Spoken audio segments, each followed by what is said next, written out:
So something that you should know is that there is not a temple in Nicaragua. It's the only country in Central America without a temple.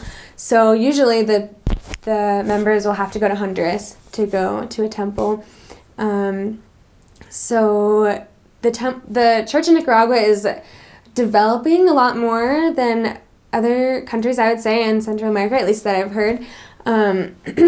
It's mostly branches or districts. I mean, there's stakes also, but I served in 5 areas, and 4 of them were branches, and just one was a ward.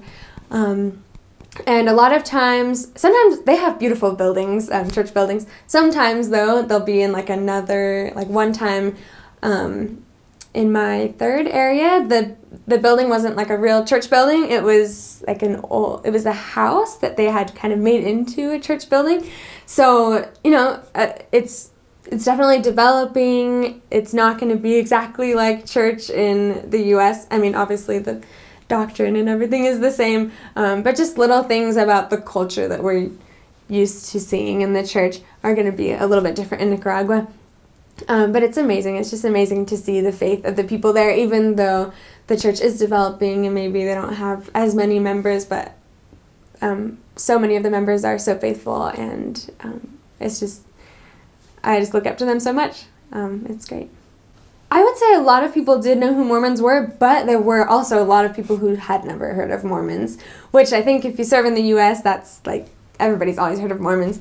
A lot of people did think, or they would say oh, you worship Jose Smith or Enrique Smith. They would think he was called Enrique. So we would clarify that.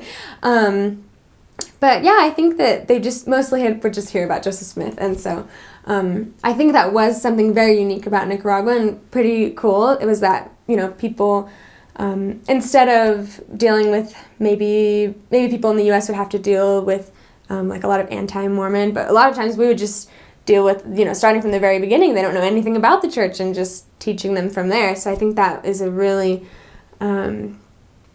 cool thing about the Nicaragua mission. So a lot of the Nicaraguans, well, one big thing that I want to say is that most Nicaraguans believe in God. I think on my whole mission, I probably met, I don't know, less than 5 people who didn't believe in God, if even that. We would walk by and I would literally see people reading their Bibles. So you can tell the love that they have for God, even if they maybe don't have a specific faith, or if they have a different faith, or maybe they don't always go to church or things like that. But I think everybody does love God. Maybe they just don't know how to go about worshiping him. But there are a lot of Catholics and a lot of evangelics, I think. There's a lot of Jehovah's Witnesses, Testigos de Jehová, and you will see them a lot. You will see so many Jehovah's Witnesses going around and preaching, and I think it's, there's definitely a lot of churches. I just remember being in my areas, and there was a church on every single corner, I swear. And so I think people are definitely looking for the truth. So it's really great. There's a lot of different religions, and we just gotta teach them the true one. On my mission, I think sisters usually have around 10 companions. I only had 5, so I was kind of a funny one.